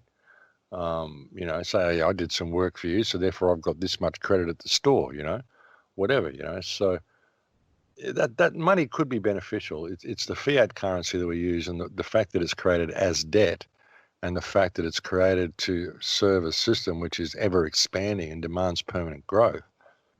which keeps us running on the treadmill. And it causes everything we make, we have to make it to break so we can replace it, because we need constant turnover. We need permanent growth. So it's the permanent growth model, which is all based on this debt-based fiat currency that is a problem, which creates scarcity by default, just by its very nature. With the result of this system, we'll keep going until we turn the entire Earth into a desert. The people that are so locked into the system, they'll destroy all life and everything and harvest the very last piece of resource out of this Earth. And they'll be sitting there looking at each other and be saying, well, now we need to go and find another planet to harvest because I still owe money to the bank. That's the mentality of the people. They're so locked into the system. So it's really hard to break people out of that system and break people out of that mentality. And money is an interesting thing, like you can go and find a tribal culture that's never seen money, never done any form of commerce at all. And you can go there and you can teach them to trade with money, with coins or shells or whatever, a currency of some sort. And as soon as they start doing it, they'll forget how they used to live before. They'll forget how to live without money. It's like I say to people now, we could live without money and no one can figure it out. Well, how could we possibly live without money? I can see it perfectly how it would work. But it's hard to explain it to people if they can't see it. Well, how do I explain it to you? We just wouldn't need money. We could still do what we do, but we could do things a lot better. We'd make things to last. The whole world would come back into balance if we didn't have money. But they can't see it, and it's interesting. You can, like I said, you can do it to a tribal culture, give them money to use, and within a year or two, they won't know how to get along without it. So it's like it creates this spell. Apparently someone was telling me, I've never researched it, but someone was telling money's all based on some Kabbalistic principles. So I'd like to look further into that. But it does seem to create this barrier over the human mind whereby it tends to separate people from the abundance that they've got all around them. People will say the love of money is the root of all evil, and I think it's money itself. I mean, the creation of money, the belief in money, this creates scarcity, it creates competition. Suddenly we're vying to have more of these coins so we can have access to all the stuff that's around us. But all the stuff's already there. Why do we need the coins? And why are we going to take too much? Why do we hoard things? We wouldn't take too much if we weren't in scarcity. We wouldn't take more than we need. We're not going to go there and take all of the fruit from one tree and take it home and hoard it, because there's plenty of fruit trees and there's plenty of fruit for everyone. And it isn't that we have to buy it or anything. So we just kind of live a much more fruitful life. It just kind of works, But it's interesting, this spell that it seems to impose over people's minds, whereby once you introduce it, they don't know how to live without it. I wonder what that is. Yes, and also, the ways that the corporatist, globalist society keeps everyone from being self-sustaining. I mean, they make sure that every product you use or consume in some way comes from a completely different region from one another. So they're all interdependent as part of the plan. Yet no one's really on the same side. The way this monetary system creates greed and scarcity, I suppose. Isn't that interesting? And that's a great point, that all of the stuff is offshore. It's all interdependent relationships we have with other countries, and yet we have these interdependent relationships with countries we're apparently not friendly with. Like Korea, for example, North Korea. How come we can buy stuff from North Korea and buy toys in the store from Korea? We can buy food and toys and stuff in the store from China. You guys get lots of food from China. You got stuff in the stores from Russia. So how come we're still trading with all these countries we're apparently at loggerheads with? Because all of this conflict is fiction. The governments cook up this conflict, and they cook up this whole idea that we're at loggerheads with each other, but we're not. We're still trading with each other. We're still doing all this stuff with people who are apparently our enemies. So what's that all about? Why don't people ever ask that question? How come we're still trading with North Korea and China if they're such a threat to us? Yes, it's just keeping interdependency to keep control over everyone, right? I mean, they won't even let you collect your own rainwater. Well, very much interdependency. I mean, like, that's what I mean. We get all of our steel from Germany. We get all our rice from somewhere else. We got all our fruit from somewhere else. We got all our timber from somewhere else. We don't have any industry that we completely do in this country. Probably Russia is the only country left on earth that is completely self-sufficient. You know, maybe Cuba. I mean, they've done a hell of a job getting through all these years of sanctions. Be interesting to see what happens now Castro's dead. But there's very few countries on earth that are self-sufficient. They're all interdependent upon each other, which makes it very, very difficult for them to snap out of this corporate system and to break away from this corporate system, because all the industries have been moved offshore. All this stuff here, we harvest pull all this metal and iron out of the ground here, and we sell it all to Japan, and they sell us cars back. We've got factories here to make the cars ourselves. We've got factories here to smelt the iron ourselves, but we don't use any of them. We've got shipyards here in Brisbane we don't use. We get our ships from overseas. We buy ships from other people.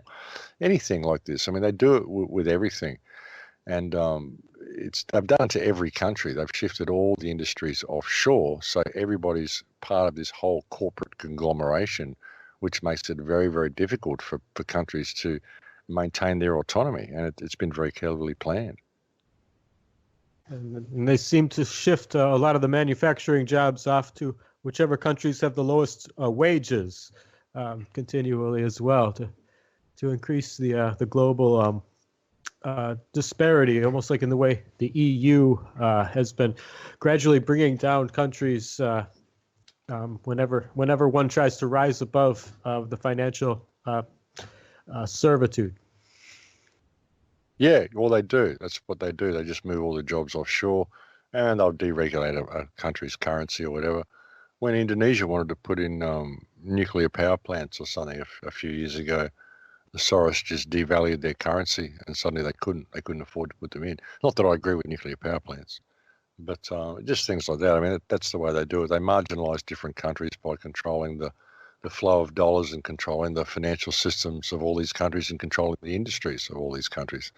And it's very easy to do. You know, drop a country's currency, then suddenly you've got a totally impoverished population, so you can now move all your industry there to give them jobs. We're doing it to help them out. No, you're doing it so you can get a lower wage, and you can further impoverish the people of your country and turn the first world into the third world and shift all of the wealth into the third world. But you can do that and still have a quite a low wage in the third world. But the wage divide is phenomenal in the third world. You'll see some people who are really, really rich, and all the rest of the people are really, really poor. So it's all done by design, how they marginalise different countries and shift wealth to different countries and shift industry into different countries around the earth. It's all done for a reason. So that seems like the end result for the whole planet is to have an incredible disparity between the wealthiest and the rest of the peasant population on a global scale. Well, yeah, eliminate the middle class. It keeps the people very, very dependent on the system, keeps them dependent on government handouts, and it makes it very easy to farm as well. You've got to really step back and look at this as people farming. That's what's going on. The whole human race is being farmed. We've got different cattle yards, if you will. The cattle in different yards are given different toys to play with. The main human harvest that goes on, the harvest of children and all this sort of stuff, comes from mainly the third world and from impoverished minorities in the first world, such as the Aboriginal people here in Australia. There's a lot of children stolen from the Aboriginal people. The Philippines, Thailand, places that are marginalised by the first world, and people are forced into situations where prostitution's rife, such as in the Philippines and Thailand and a lot of Asian countries. A lot of these children are smuggled out. So you've got to look at how it's all run. The Western world, you've got people who are basically working to create the military machine and the propaganda mechanism. We live the lifestyle which attracts people in the third world to want to be like us and adopt Western ways, which enslaves them to the corporate system, because they only really see what's on the television. They look at America on the TV, they watch the movies, and they think, wow, look at the tin shacks we're living in. We want to be like that. All we've got to do is be more like America. And when you look at what America is just basically a war machine, and it's selling this lifestyle that isn't real to the people. I mean, you look what's on the movies, go walk around America, it's not really like that, So the Western countries are what are being used to sell this lifestyle to the third world, but they're being impoverished. I mean, America is being milked dry for this war on terror, by countries like Israel in the Middle East, which is just basically milking the wealth of America to expand its borders, which is what the war on terror in the Middle East is about. That's what the war on Syria is about. It's all about the Greater Israel Project. But again, this is just one aspect of it. You got to really look at how the play goes forward, and really look at it and think of it as a farm. And all of these wars are essentially corporate takeovers of different countries and different expanding business enterprises.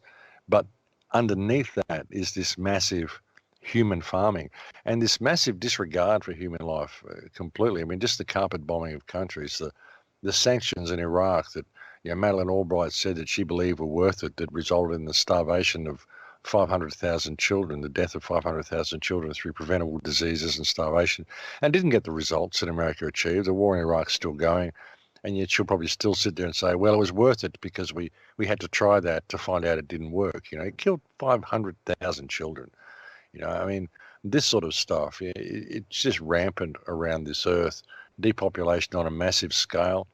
Depopulation also happening in Western countries through the financial system, raising the cost of living, so the lower rungs of society get further and further discarded, and it becomes acceptable to discard these people, through this whole social stigma of homelessness. Oh, you don't want homeless people around. Oh my God, these people might be criminals. These people are ugly. They're smelly. We don't want them around our neighborhood. Move them on, Well, it could be you. Once the cost of living goes up a little bit more, it could be any one of us, and it's what's happening, and it's the further discarding of society and how this is becoming acceptable. It's more and more acceptable to move the homeless on. It's acceptable to go and drone bomb countries. It's acceptable to get all the stuff that we're fed, So humanity's at a real tipping point at the moment, I think. We really are, but so much of this is now becoming clear, and it's becoming recognizable to people. It's just seeing what the solution is. I think the whole world is finally beginning to realize that the place is run by criminals, though. I think the blinkers are starting to fall off. People are starting to see how they're being played. So that's a good sign, but it's finding what it is that's going to motivate the people. Hopefully this whole Pizzagate thing will, if it's presented in the right way and it isn't spun so it becomes all about the pizza store, which is what it's fast becoming. If people can focus on the children and see just how the human race is being farmed and what is really going on behind the scenes here, we may have some glimmer of hope. The problem is that it's so difficult for people to come to terms with because the scope of it is just so huge that a lot of people simply can't deal with it. They can't deal with the horror of knowing what's really going on. Their minds just don't want to go there. But until they do, until they're prepared to face it, it's not going to go away. Until people are prepared to admit that this evil exists and that this species is being farmed, then we're going to continue to be harvested. It's as simple as that. So it's finding what it is that's going to bring this information to people in a way that they can deal with it is one of the hardest things we face, I think. Yes, certainly. I know that a lot of people can't accept that the war on terror is really what it is. I mean, there's just so much of like a conquest. Really, it's for the sake of the banks, it seems, ultimately. But I mean, it's just like a U.S. empire. And I know it's not only the U.S. involved in it, but I mean, there's just so much of a perception, and that just we can trust that the leaders we pay these taxes to have the best of intentions. That people out there who don't really get much news that they put effort into receiving, to still have the notion of they don't understand the military-industrial complex, which profits from war, the banks and these military companies. Isn't that right? Well, yeah, I mean, they profit from war, and it's also the human harvest as well. But, when you look at the war on terror, it's not really a U.S. empire. I mean, the U.S. foreign policy is controlled mainly by Israel. Hopefully Donald Trump will put a stop to that. He threatened to, but whether he will or whether he'll have the power to, whether he actually means to, is another thing we'll have to look at. But the inordinate control that this state has over US foreign policy is what's created the war on terror, and it's what's running and fueling the war on terror. It's all about Israeli expansion. That's what this whole war on Syria is about. It's what the conflict with Lebanon's about. It's what it's all about. It's about the Greater Israel Project. And even with the migrant influx into Europe at the moment, this is all the result of the destruction of Libya. These aren't Syrian refugees that are flooding through Europe. I mean, sure, there's probably some, but most of them are illegal immigrants that are flooding up through Africa, because this is what happens when you take out Libya, and this has all been done by design. Gaddafi said that if you take out Libya, within 5 years, Europe will be flooded with migrants, and he's right. And you just go through Libya, pick up a fake Syrian passport, and away you go.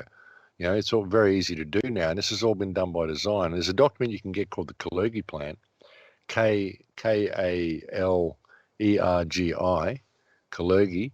And if you Google the Kalergi Plan, or you'll find it on the crowhouse.com, my website. If you scroll down the homepage, you'll see a section which says Essential Reading, and you'll find a copy of Oded Yinan's Strategy for Israel in the 1980s, which shows all about the expansion of Israel, what they plan to do, how they plan to go in and balkanize and undermine all these surrounding countries and turn the whole place into Greater Israel and claim all the land from the Nile to the Euphrates, which is from Egypt to Iraq. So this is what all this is about. And you look at the Kalergi Plan, which talks about the destruction, the genocide of the peoples of Europe, of the white races of Europe, via mass migration. And this was penned in 1928. And that's available on my website as well. So there's their documents that show what's going on. And that's what's happening in Europe at the moment. That's what's happening in the Middle East at the moment. And this whole war on terror, it's about convincing the Christians that they need to go to war with the Muslims, and convincing the Muslims that the Christians are their enemy. And it's never been the case, and shouldn't be the case. Sure, there's been wars and stuff in the past, but it's ridiculous, this whole stuff that we're being fed. And they don't care which side you're on. They don't care whether you're a Muslim or a Christian or whatever, as long as you pick a side and you fight with the other guys. They don't care.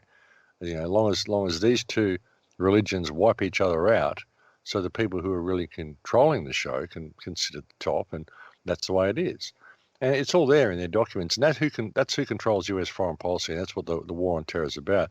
That's why you've got so many dual citizens that are lobbyists and exist within the US government as well. Not just lobbyists, but there's also people who hold key positions in the government, in the CIA, or ministerial positions that are all dual citizens. So why have you got dual citizens in there? Where is their allegiance lying to? Who are they really loyal to? Are they loyal to the United States, or are they loyal to Israel? And when you look at Jewish ideology, I can guarantee that they're loyal to Israel, and they're using the United States to, do the will of Israel. And that's what's happening. I mean, all the politicians that go in there and say they must protect Israel, we're joined at the hip, all this sort of stuff.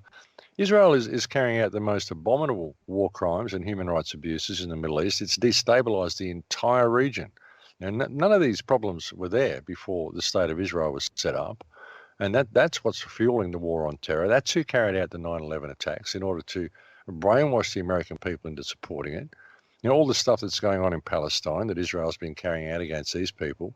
And people think, this is just a den of Muslim terrorists in Gaza Strip. That's why it's all under siege. Gaza Strip is 35% Christian. It's not a den of Muslim terrorists at all. It's not even Sharia law. Muslim women don't have to wear burqas and stuff around in Gaza Strip. So, it's not what people think. And people are really being sold a crock with this whole war on terror and this whole migrant influx into Europe if they can't see how controlled it is. And if they can't see this is who runs US government and who runs US foreign policy, then I don't know, they've just got blinkers on. But none of the US actions in the Middle East serve the United States. None of them.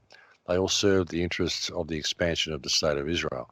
And that isn't protecting Israel. That isn't protecting the Jews. It isn't doing anything like that. Israel is not standing there battling against terrorists coming at it from all directions. It's sitting there expanding its borders and attacking all the countries around it under the guise of defending itself. But it's not defending itself against anything. It's been expanding ever since it was created. And that's one of the problems that people just don't look at. But even with looking at that, I mean, that's another smokescreen. It's something for people to focus on and think they can heal by focusing on that. I mean, there are legal aspects to it if you want to believe all the fiction's real. Like I've been saying so often with Gaza Strip, this provides a legal opportunity for people to arrest every politician in the Western world who supports this because it's a war crime. You know, if you want to believe the law is real and there is to be any international law, well, every single politician in the Western world that supports the state of Israel is currently in breach of Article 33 of the Fourth Geneva Convention and can be arrested and should be arrested. And if they're not, well, then there is no law. And maybe that will show people that there is no law, just the fact that Gaza Strip exists. So, yeah, it provides that sort of an opportunity. But really, when you look at it, it's something for us to focus on. What creates the evil that causes people to do this to begin with? What creates the evil that causes people to go and carpet bomb another country? You know, it's our failure to adjust our moral compass and our willingness to allow this to happen, our willingness to support our governments while they're engaging in war, our willingness to simply turn the other way. You know, and we do this because we're so busy kept on the treadmill in a state of scarcity from this money system and all the stuff that they feed us, which keeps us arguing amongst each other, judging ourselves by the size of our front door. I mean, it's absurd, you know, but this is the society that we've got. You know, we're trained to be that way. You know, we're given all of these totally insignificant things and told this is how we measure our lives, and we don't look around us as to what's actually going on. And even in the way we measure our lives, we're taught to be ruthless in business and all this sort of stuff. We're taught to step outside our moral compass in almost every action that we do, most especially the order followers. They've brought it to a fine art in training these people, you know. They're constantly stepping outside their moral compass, and that's why all of this exists. And that's why all these mechanisms are there for us to point the finger at and to argue about. You know, Gaza Strip and what Israel is doing and the fact that this control over the United States government exists because people are not focused on their moral compass. They're just allowing us, their willingness to see it and to turn a blind eye. You know, when evil comes in their face, they simply don't want to look at it because it upsets them too much. And that is exactly what allows it to continue. All of this rubbish that's put into people's minds, you know, where attention goes, energy flows. Don't give it your attention, you're creating it. No, if you give it your attention, you can heal it. By not giving it your attention, you are allowing it to continue and to expand. That's the lie that you've been fed, the lie that so many people have been fed. You know, we need to give it our attention, we need to give it our focus, and if we adjust our moral compass when we do so, we can heal it very quickly. You know, but if we're not going to do that, you know, it's interesting, you know, a lot of the New Age people, they say, oh, don't give me this negative information to look at, you know. I live my life in a state of high vibration, you know. Well, hang on, if you're not going to look at this reality that's going on in the world because you think it's going to lower your vibration, well, you're simply not facing the stark reality of the world, you know. So you're living your life in a state of fear of lowering your vibration by looking at real information. You know, it's your failure to process light because all information is light. That's the thing, you know. So people, a lot of these New Age people who claim to be in high vibration are simply living their lives in a state of fear. That's it, fear of ever looking at anything which may cause them to think outside the little box they've constructed for themselves, you know. It's a state of spiritual narcissism, which is allowing the shadow to continue by their failure to look at the shadow. You know, they don't allow these emotions to ever be erased in themselves. They don't like to see the shadow in themselves. And it's only by facing that shadow that it can ever be healed, you know, because it is that shadow which has taken over control of this earth. And until people are prepared to admit that, we're never going to get anywhere. Well, those are some excellent ways to look at things. Thank you, Max. We looks like we have only a couple minutes here, and we're wrapping up. I want to thank you again for coming on, and if you want to mention one more time where people can go to keep up with all of the information that you have to share with them. Well, everything that I do, everything is always posted on thecrowhouse.com. It's a wealth of information, the Crow House. There's no advertising, there's no subscriber section, there's 9 years, nearly 10 years of radio shows there, all sorts of interviews, 6 films I've made. There's over 1,300 pages on the Crow House now, extensive archives of articles going way back to 2008, 2007. It's a massive resource, and it's all for free. And you'll find everything about me there. You'll find all the links to my Facebook page, my YouTube channel, the Steemit account that I've been using as well. It's something else I suggest people look at is Steemit. There's a good community happening on Steemit. And also there's a community now called Gab, which is going to replace Twitter because Twitter has been censoring information. So I suggest people look at Steemit and Gab as replacements for Facebook and Twitter. And but you'll find everything about me on thecrowhouse.com. And also the other site that we mentioned before was the Full Circle Project, and the web address for that again is fullcircleproject.net. And that's the community connector, how you can get involved on the ground where you live. Excellent. Well, thank you very much for being on Truth Cat Radio again, Max, and being on Beyond the Matrix. I appreciate your time, and I hope you have a fantastic day. Thank you, brother. Pleasure to come on and talk to you anytime. Excellent. Thank you. Good day. Okay. All right. Well, thank you everyone for tuning in. This has been Beyond the Matrix with Richard Kary. Transcend the construct. Regards.